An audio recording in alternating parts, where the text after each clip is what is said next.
Happy New Year and welcome to the January 2009 edition of This Month in Payroll. I'm Rowan Geddes, the Australian lead for PwC's payroll consulting practice. I hope everyone had a wonderful Christmas and New Year and got some time to spend celebrating with family and friends. A new year welcomes us, and I thank you for tuning in again to hear the latest in payroll news. As expected, events have been relatively quiet over the Christmas break. However, the complexities of casual workers continue to attract legislative interest, and this month we will provide an update on regulation introduced by the federal government clarifying offsetting rules for casuals and casual conversion rights. In addition, we'll talk about a watch this space court case around burden of proof, and we'll talk about the new unpaid family and domestic violence leave entitlement. First, offsetting rules for casuals.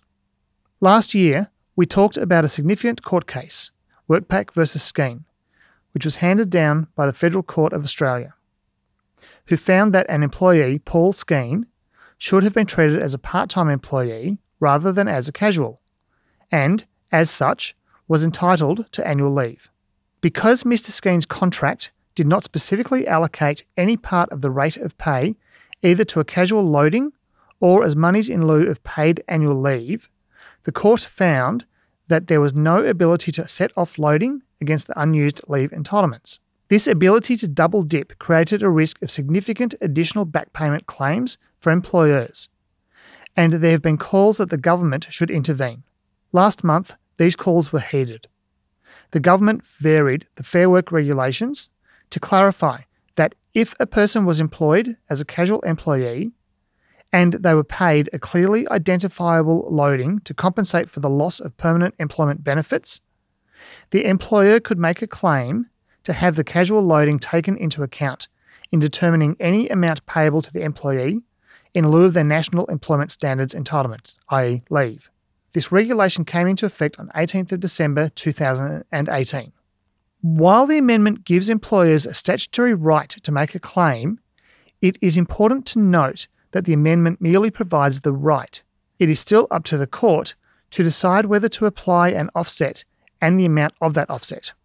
The better advice remains that employers should ensure that the casual employee contract clearly states that casual loading is paid in lieu of entitlements such as annual leave. This will mitigate as much risk as possible and may avoid potential headaches and costs in the event that a matter proceeds to litigation. Casual conversion. If you employ casual workers who are covered under a modern award rather than an enterprise agreement, then you should be aware of the new casual conversion clause, which came into play on 1 October 2018.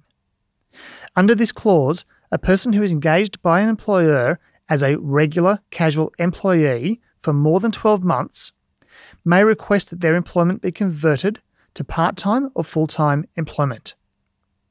A regular casual employee is an employee who, in the last year, worked a pattern of hours on an ongoing basis, which they could continue to perform as a part-time or full-time employee.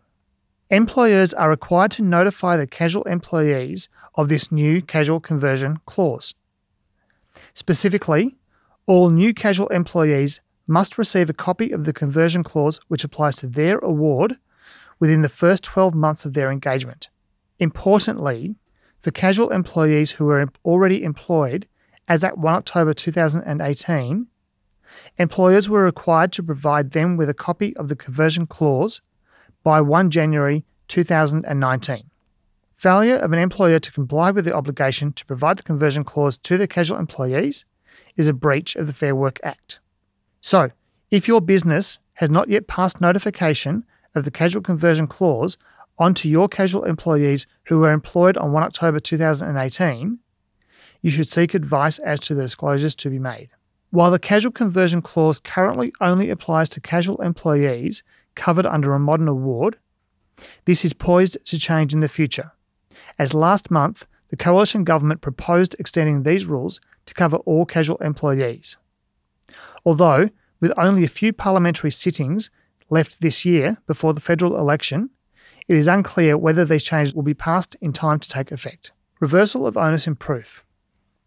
In January 2019, we saw our first example of Fair Work enforcing new reverse onus of proof laws which were brought in September 2017. Under the amendment made in September 2017, employers who don't meet record-keeping or payslip obligations now need to disprove wage claims made in a court, rather than requiring the regulator to prove them. In a case against A&K Property Services, who operate 2 sushi fast food outlets, the Fair Work Ombudsman alleges that 9 employees were underpaid and that the employer breached workplace laws by failing to keep proper time and wages records and failing to issue payslips to employees. The importance of this case is that, in the past, the Fair Work Ombudsman may have had trouble providing sufficient evidence in court to prove the allegations where the employer's record-keeping was inadequate. However, under these new rules, businesses who don't meet record-keeping or payslip obligations and don't have a justifiable explanation need to disprove the allegations of underpayments in court, effectively closing a loophole. And, further reinforcing the importance of this case, in addition to the penalties being applied against the business and its directors for the alleged leave contraventions, one of the directors is facing further personal penalties of up to $12,600 for his involvement in the record-keeping and payslip breach. This matter is listed for its next hearing in March, and we will keep tabs on the case. In 2017 and 2018, the Easy Accounting 123 case set the bar for accessorial liability in fair work cases. The A&K Property Services case looks likely to do the same for burden of proof and record keeping. Unpaid family and domestic violence leave entitlement. Finally, a brief update to flag that, as of 12 December 2018, the Fair Work Act provides an entitlement of up to 5 days of unpaid family and domestic violence leave to all employees, including part-time and casual employees. This is so regardless of whether the employee is covered by an award or not. Finally, our first Payroll Managers Forum for 2019 will be held in the first week of March. Melbourne, Perth, Adelaide and Brisbane events will be held on Tuesday the 5th of March. Sydney and Canberra will be held on Thursday the 7th of March. During this forum, we will provide information and updates relating to payroll, employment taxes and superannuation, as well as topical fair work matters. If you haven't yet received an invitation, please go to our website, pwc.com.au/payroll, and subscribe to our Payroll Managers Forum list. Thank you for following our series of This Month in Payroll. I hope you find our updates a valuable way of staying up to date with changes impacting payroll. We look forward to working with you in the next 12 months. If you have any payroll questions, you can find information on our website, pwc.com.au/payroll, or email me at rowan.geddes@pwc.com, or message me via LinkedIn.